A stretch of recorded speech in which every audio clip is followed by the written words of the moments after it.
இந்த மாதிரி ஒரு போட்டியை என்னுடைய லைஃப் டைம்ல வாழ்நாளில் நான் பார்த்ததே கிடையாதுங்க. இந்த மாதிரி ups and downs, twist and turns உள்ள மேட்சை நீங்க இதுக்கு முன்னாடி பார்த்துருந்தீங்க அப்படின்னா உங்களுக்கு லைஃப் டைம் செட்டில்மெண்ட் தான். அந்த அளவுக்கு ஆப்கானிஸ்தானுக்கும் சவுத் ஆப்பிரிக்காவுக்கும் இடையான போட்டி விரல் நகங்களை கடிக்கிற மாதிரி, ஹார்ட் பீட்டு எகிற மாதிரி, சீட்டு நுனிக்கே வந்து எந்த பக்கம் போட்டி போய் முடியுதுன்னே சொல்ல முடியாத அளவுக்கு அமைஞ்சு இருந்ததுங்க. ஒரு T20 போட்டியில மொத்தம் 44 ஓவர்கள் வீசுறாங்க. இதுல 43.5 ஓவர் வரைக்கும் யாரு ஜெயிப்பாங்க அப்படிங்கிறத சொல்லவே முடியல. கடைசி பால் தான் தீர்மானிக்குது. இதுதான் T20 ஆட்டத்தோட பெரிய பியூட்டி, ஸ்பெஷல் அப்படின்னு சொல்லலாம். அது என்ன, T20 போட்டிக்கு 20+20 40 ஓவர் தானே, எப்படி 44 வரும் அப்படின்னு கேட்டீங்கன்னா 2 சூப்பர் ஓவருங்க. 40+2 super over 44 over. T20 world cup வரலாற்றிலேயே இதுவரைக்கும் நடைபெறாத 2 சூப்பர் ஓவர் கொண்ட போட்டியா இது அமைஞ்சது. 2 அணியில உள்ள வீரர்களும் உயிரை கொடுத்து போராடுறாங்க வெற்றிக்கு. கடைசி வரைக்கும் என்ன ஆனாலும் சரி, இந்த போர்ல சண்டை போடுவாங்கல்ல, கடைசி சொட்டு ரத்தம் வீழ்ற வரைக்கும் போராட்டத்தை வெளிப்படுத்துவாங்க. அதே மாதிரியான ஒரு போராட்டத்தை ஆப்கானிஸ்தான், சவுத் ஆப்பிரிக்கா 2 பேருமே வெளிப்படுத்தினாங்க. உண்மையாவே ரசிகர்களுக்கு இது மிகப்பெரிய என்டர்டெயினா, ஒரு மிகப்பெரிய ட்ரீட்டா இது அமைஞ்சிருக்கும் அப்படிங்கிறதுல மாற்று கருத்தே கிடையாது. என்னாச்சு அப்படின்னா டைரக்டா மேட்சுக்குள்ள போயிடும். சவுத் ஆப்பிரிக்கா ஃபர்ஸ்ட் பேட்டிங் பண்ணி 187 ரன்கள் அடிச்சாங்க. இதுல டீகாக் 59 ரன்களையும், ரிக்கல்டன் 61 ரன்களையும் அடிச்சிருப்பாங்க. தொடர்ந்து ஆடின ஆப்கானிஸ்தானுக்கு குர்பாஸ் செம்மையான ஆட்டம் ஆடி 41 பாலுக்கு 82 ரன், இதுல 7 6, சும்மா அதிரடி பட்டைய கிளப்பியிருப்பான். ஆனா குர்பாஸ் தவிர மற்ற யாருமே ஒழுங்கா ஆடல. கடைசி ஓவருக்கு ஆப்கானிஸ்தானுக்கு 11 ரன்கள் தேவைப்படுது. 9 விக்கெட்டை இழந்துட்டாங்க. கடைசி ஓவரை போட வர்றது ரபடா, ஃபேஸ் பண்றது ஆப்கானிஸ்தானை சேர்ந்த நூர் அகமது. ஃபர்ஸ்ட் பால் போடுறாங்க மனுஷன்.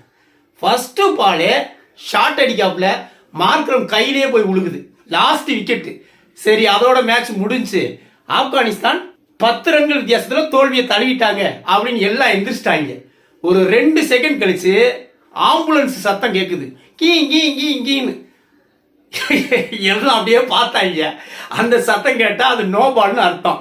பேட்ஸ்மேனுக்கு அபாய சங்கு. அது பவுலர்களுக்கு தேனிசையான ஒரு சத்தம். அது நோ பால் கொடுத்துட்டா மேட்ச்ல இன்னும் உயிர் இருக்கு, மேட்ச் முடியல.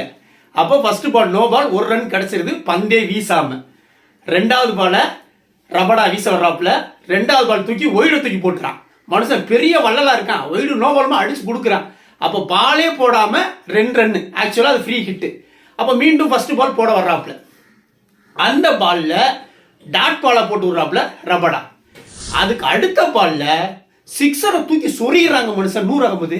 யாருமே எதிர்பார்க்கல, சிக்ஸரை தூக்கி சொறி போறான். எப்படி கடைசி பேட்ஸ்மேன் ரபடா மாதிரியான ஒரு நம்பர் 1 பவுலரை தூக்கி வெளியே சொருகிறானா என்ன பாருங்க. அப்ப 6+2 8 ரன் ஆயிருது. 2 பந்துக்கு 8 ரன் ஆயிருது.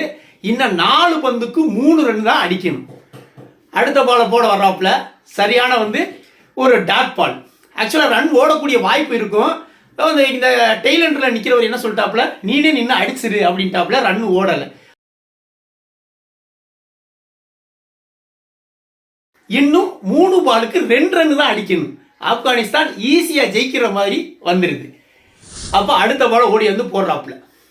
அடுத்த பால்ல அடிச்சுட்டு ரன் ஓடுறாங்க. ரன் ஓடுனா 1 ரன்னோட நின்று இருக்கலாம். 2வது ரன் ஓடி ஆசைப்பட்டு மேட்சை முடிச்சிருவோம்னு ஆசைப்பட்டு 2வது ரன்ல ரன் அவுட் ஆகுறாங்க. வின்னுக்கு 3 பாலுக்கு 2 ரன் தேவை. அதுல 2வது ரன்ல அவுட் ஆகுறாங்க. கடைசி விக்கெட் விழுகுது. அதுல 1 ரன் கவுண்ட் ஆகுது. 10 ரன்களோட போட்டி டிராவ் ஆயிருது. இந்த ஓவர்ல ஃபர்ஸ்ட் பால்ல சவுத் ஆப்பிரிக்கா பக்கம் சாஞ்ச மேட்ச். அடுத்து 6 அடிச்ச உடனே ஆப்கானிஸ்தான் பக்கம் சாயுது. அடுத்து ஒயிடு நோ பால்மா போட்ட உடனே ஆப்கானிஸ்தான் ஜெயிப்பாங்க அப்படின்னு இருக்குது.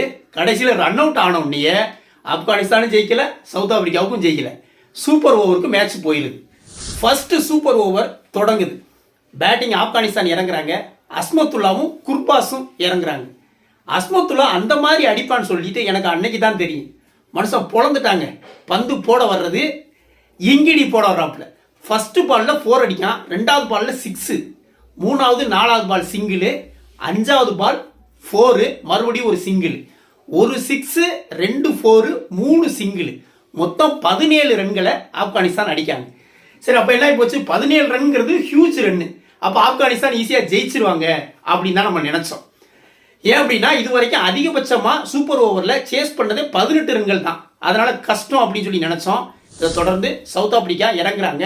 சவுத் ஆப்பிரிக்காவுக்காக இறங்குனது மில்லரும் பிரேவிஸும் இறங்குறாங்க. 2 பேருமே அதிரடி பிளேயர். கமெண்டேட்டரிலாம் என்ன சொன்னாங்க, வந்து ரிக்கல்டனை இறக்கணும் இல்லை டீகாக்கை இறக்கணும் அப்படின்னு பேசிக்கிட்டு இருந்தாங்க. ஆனால் நான் என்ன நினைச்சேன், மில்லரத்தை இறக்குவாங்கன்னு நினைச்சேன். ஏன்னா மில்லரை பற்றி தெரியும், மனுஷன் தூக்கி சொருகிறதுல அவனை அடிக்கிறதுக்கு ஆளே கிடையாது. அந்த அளவுக்கு எக்ஸ்பீரியன்ஸ் திறமை உள்ள ஆள். நான் நினைச்சது மாதிரியே வந்து மில்லர் தான் உள்ள இறங்கினாப்புல. ஃபர்ஸ்ட் பாலை மில்லர் ஃபேஸ் பண்றாப்புல. பந்து போட வர்றது வந்து ஃபரூக்கி போட வர்றாப்புல. ஃபர்ஸ்ட் பால்ல சிங்கிள் அடிக்கிறாப்புல மில்லர். அடுத்த பால்ல பிரேவிஸ் வந்து தூக்கி 6க்கு சொருகிறான் மனுஷன். அப்ப 2 பந்துக்கு 7 ஆயிடுச்சு. இன்னும் 4 பந்துக்கு 11 ரன். அப்ப சவுத் ஆப்பிரிக்கா ஜெயிக்கிற மாதிரி இருக்காங்க. 3வது பால் ஒரு சரியான வந்து ஒரு பவுன்ஸ் பாலை போட்டு பிரேவிஸா அவுட் ஆக்குறாப்புல ஃபரூக்கி. 3வது பால்ல பிரேவிஸ் அவுட். அப்ப 3 பாலுக்கு 7 அடிச்சிருக்காங்க. இன்னும் 3 பாலுக்கு 11 ரன்கள் அடிக்கணும். அடுத்ததா உள்ள இறங்கி வர்றது வந்து கிறிஸ்டன் டப்ஸ் இறங்குறாப்புல. டப்ஸ் வந்த உடனே ஃபர்ஸ்ட் பாலே மனுஷன் 4 அடிச்சு விட்டான். அப்போ 11 ரன் ஆயிருது. இன்னும் 7 ரன் அடிக்கணும். 2 பாலுக்கு 7 ரன் அடிக்கணும். அப்படியே வந்து ஹார்ட் எகிருதுங்க. க்ளோஸ் டு க்ளோஸா போயிட்டே இருக்குது. அந்த 5வது பால்ல ஃபரூக்கி செம்மையா போட்டு ஒரு டாட் பாலை போட்டு விட்டுறான். அது டாட் பால் ஆன உடனே 1 பாலுக்கு 7 ரன் அடிக்கணும் அப்படின்னு ஆயிருது. அப்ப ஆப்கானிஸ்தான் கன்ஃபார்மா ஜெயிச்சிருவாங்க. 1 பாலுக்கு 7ங்கிறது கஷ்டம். 6 அடிக்கிறதுக்கான வாய்ப்பு ரொம்ப கம்மி அந்த டென்ஷனான டயத்துல. அதனால போட்டு அன்னைக்கு ஆப்கானிஸ்தான் ஈஸியா ஜெயிச்சிருவாங்க அப்படின்னு நினைச்சோம். ஆனா கடைசி பால் லோ புல்டாஸா விழுந்துடும். ஸ்டப்ஸ் தூக்கி ஸ்ட்ரைட்லயே 6 தூக்கி சொருகிறாங்க மனுஷன். 11 + 6 17. மறுபடியும் போட்டி டிராவ் ஆயிரும். ஆப்கானிஸ்தான் அடிச்சது 17, இவங்களும் 17. போட்டி டிராவ் ஆயிரும். எல்லா ரசிகர்களுக்கெல்லாம் ஒரு பக்கம் ஆனந்தம், அதிர்ச்சி, சோகம், இந்த மாதிரி எல்லாம் கலந்து கட்டி அடிக்குதுங்க. போட்டி முடியவே மாட்டேங்குது. பார்க்குறவங்களுக்குலாம் அவ்வளோ வந்து ஒரு த்ரில்லா இருக்குது. என்னாச்சும் மறுபடியும் உலகக்கோப்பை வரலாற்றில் 2வது முறையா சூப்பர் ஓவர் தொடங்குது. இந்த முறை பேட்டிங் வந்து சவுத் ஆப்பிரிக்கா. யார் சேஸ் பண்ணாங்களோ அவங்க தான் பேட்டிங் பண்ணணும். சவுத் ஆப்பிரிக்கா இறங்குறாங்க. சவுத் ஆப்பிரிக்காவில் இந்த முறை பேட்டிங்ல வர்றது மில்லரும் ஸ்டப்ஸும் வர்றாங்க. ஸ்டப்ஸ் வந்து ஃபேஸ் பண்றாப்புல. ஃபர்ஸ்ட் பால் 6, 2வது பால் 2 ரன், 3வது பால் சிங்கிள். 3 பாலுக்கு 9 ரன் அடிச்சிடறாப்புல. அதன் பிறகு மில்லர் இங்க வந்து 4வது பால் 5வது பாலும் தூக்கி 6 சொருகிறாங்க. யார், மில்லர். 2 6. லாஸ்ட் பால்ல ஒரு 2 ரன், ஆர்கர் பால்ல 2 ரன். மொத்தமா அந்த ஓவர்ல 3 6 உட்பட 23 ரன்களை குவிக்கிறாங்க சவுத் ஆப்பிரிக்கா. பந்து போட்டது இந்த முறை ஆப்கானிஸ்தானை சேர்ந்த அஸ்மத்துல்லா. 23 ரன்னுக்குமே சரி போட்டி முடிஞ்சு போச்சு. 23 ரன்கள்லாம் யாராலையும் அடிக்க முடியாது. ஒன் சைடு மேட்ச் மாதிரி ரொம்ப ஈஸியா ஆப்கானிஸ்தான் தோத்துருவாங்க அப்படின்னு நம்ம நினைச்சோம். ஆனாலும் கடைசி பந்து வரைக்கும் போச்சுங்க. இந்த முறை ஒரு சின்ன சேஞ்ச். ஆப்கானிஸ்தானுக்காக முகமது நபியும் அஸ்மத்துல்லாவும் இறங்குறாங்க. முகமது நபி ஃபேஸ் பண்றாப்ல. சவுத் ஆப்பிரிக்காவை பொறுத்த வரைக்கும் ஆச்சரியமா இந்த முறை பவுலிங் போட வர்றது யாருன்னு பார்த்தா கேசவ் மகாராஜா. ஸ்பின் பந்துக்கு கொடுக்குறாங்க. என்ன நினைச்சாங்கன்னு தெரியல. ஏன்னா ஃபாஸ்ட் பவுலிங் வந்து ரபடா இங்கிடிலாம் வச்சு போட்டா ஒரே ஒய்டு நோபாலுமா போடுறாங்க. ஏதாவது ஒன்று வந்து நோபால் ஒய்டு போட்டு கீப்பர் விட்டான்னா தேவையில்லாம 5 ரன் போயிடும். அதனால ஸ்பின்னை வச்சே ட்ரை பண்ணணும்னு நினைச்சாங்களா எனக்கு தெரியல. அது ரிஸ்க் தான், ஹைலி ரிஸ்க். மகாராஜா போட வர்றாப்புல. ஃபேஸ் பண்றது யாருன்னு பார்த்தா முகமது நபி. ஃபர்ஸ்ட் பால் ஆஃப்ல செம ஹூக்லியா போடுறாங்க. டாட் பால் 24 ரன் அடிக்கணும். First ball dot ball. 2வது பால் சரியான பாலை போட்டு முகமது நபி கேட்ச் ஆகுறாப்புல. அங்கே மேட்ச் முடிஞ்சு போச்சு. 2 பாலுக்கு ரன்னே இல்லை, 1 விக்கெட். இன்னும் 4 பாலுக்கு 24 ரன் அடிக்கணும். 4 6 அடிச்சா தான் இதுக்கு வாய்ப்பு. அப்ப பாதி பேர் ஆப்கானிஸ்தான் ரசிகர்லாம் எந்திரிச்சு போக ஆரம்பிச்சிட்டாங்க. அதுக்கடுத்து இறங்குறாப்புல குர்பாஸுங்க. குர்பாஸ் அடிச்ச அடி 3வது பந்தை வந்து அப்படி பிச் பண்ணி போடுறாங்க. நின்ன இடத்துல இருந்தே தூக்கி 6 வந்து ஸ்ட்ரைட்ல சொருகிறான். அட பரவாயில்லையா 6 போயிருச்சு. அட இன்னும் 3 6 அடிக்கணும்ப்பா, அதுக்கெல்லாம் வாய்ப்பு இல்லை அப்படின்னு நினைச்சாங்க. 4வது பால் குத்தி போட்டுட்டோம்னு சொல்லிட்டு ஏத்தி போடுவாப்புல. ஏத்தி போட்ட பாலை நல்லா குரூம் பண்ணி மனுஷன் மறுபடியும் ஒரு 6 போடுவான். அப்படி எல்லாம் 2 6 போயிடுச்சுடா, இன்னும் 2 6 தான்டா அப்படின்னு சொல்லிட்டு எல்லாம் அப்படியே வந்து முழிக்க ஆரம்பிச்சிட்டாங்க. அஞ்சாவது பால் காலுக்குள்ள போட்டாப்புல, பந்தை கொண்டு வந்து காலுக்குள்ள போட்டா மனுஷன், அப்படியே தூக்கி லெக் சைட்ல தூக்கி 6 சொல்லிட்டாங்க. 3 பால் 3 6 கண்டினியூஸா 18 ரன்னு. இன்னும் ஒரு 6 அடிச்சா வின்னு. பயங்கர வந்து ஒரு பரபரப்பாயிருச்சு. எல்லா பேருமே வந்து என்ன ரொம்ப எக்ஸைட் ஆயிட்டாங்கன்னு சொல்லணும். யார் ஆப்கானிஸ்தான் வீரர்களும் சரி, சவுத் ஆப்பிரிக்கா வீரர்களும் சரி, ரசிகர்களும் சரி, அம்பையரும் சரி, எல்லா பேருமே என்னடா நடக்க போகுது அப்படிங்கிறத வந்து கணிக்கவே முடியல, அனுமானிக்கவே முடியலங்க. கடைசி பந்துக்கு 6 அடிச்சா வின்னு. 3 பந்து 6 அடிச்சு மனுஷன் குர்பாஸ் கன் மாதிரி நிக்கிறான். இப்ப பவுலருக்கு வெடவடன் ஆயிடுச்சு. பந்தை எந்த பக்கம் போறதே தெரியல, எப்படி போட்டாலும் அடிக்கிறான். இப்ப இந்த பந்தில் மட்டும் 6 அடிச்சு வின் பண்ணிட்டாங்க அப்படின்னா காலத்துக்கு மகாராஜாவை கழுவி கழுவி ஊத்துவாங்க. அந்த பையன் வேற மகாராஜாவுக்கு. அதனால கடைசி பாலை யோசிச்சு என்ன பண்றாப்ல, ஆஃப்ல தான் போடணும் அப்படின்னு சொல்லி ஆஃப்ல விலைக்கு போடுறான்.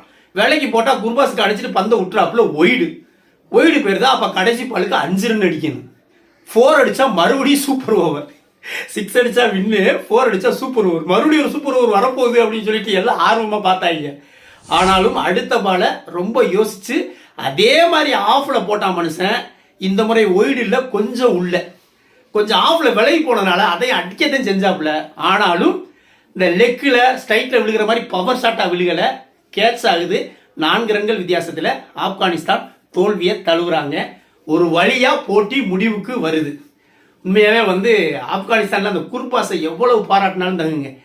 மில்லர் வந்து அப்படியே குர்பாஸ்ல கை கொடுத்து கட்டி பிடிச்சிட்டான். இந்த மாதிரியான ஒரு டஃப் கொடுக்குற ஒரு 4 பாலுக்கு 4 6ங்கிற இடத்துல 3 6 தொடர்ச்சியா அடிச்சு அதை ஜெயிக்கக்கூடிய வாய்ப்பை நூலிலையில தவற விட்டதுனால குர்பாஸ் மேல ஒரு அனுதாபம் வந்துச்சுன்னு கூட சொல்லலாம். நாளா வந்து ஆப்கானிஸ்தான் ஜெயிக்கணும் அப்படின்னு தான் பார்த்தேன். எனக்குலாம் கொஞ்சம் ஏமாற்றமா தான் இருந்துச்சு. ஏன் அப்படின்னா இந்த போட்டியில தோத்தா ஆப்கானிஸ்தான் வெளியில போகணும். ஆனா சவுத் ஆப்பிரிக்கா தோத்தா அப்படி இல்லை, அவங்களுக்கு ஒரு வாய்ப்பு இருக்குது. அப்படிங்கிறப்ப ஆப்கானிஸ்தான் ஜெயிச்சு இந்த தொடர்ல இருக்கணும் அப்படின்னு நினைச்சேன் நான். ஆனா இதுல தோல்வியை தழுவுனதுனால 99.9% ஆல்மோஸ்ட் ஆப்கானிஸ்தான் வெளியில போயிட்டாங்க இதுல தோத்ததுனால. ஏன்னா ஏற்கனவே நியூசிலாந்துட்டையும் அவங்க தோத்துட்டாங்க. அதனால அவங்களுக்கு வாய்ப்பு ரொம்ப கம்மியாயிருச்சு. ஆனாலும் இந்த ஒரு போட்டியை, இந்த குர்பாஸோட அடியை, இந்த 2 சூப்பர் ஓவரை, இந்த மாதிரி வந்து ஒரு twist and turn, up and down உள்ள ஒரு மேட்சை யாருமே ஹிஸ்டரியில பார்த்துருக்க மாட்டாங்க. அப்படி பார்த்துருந்தா மறுபடியும் சொல்றேன், அவங்களுக்கு லைஃப் டைம் செட்டில்மெண்ட்.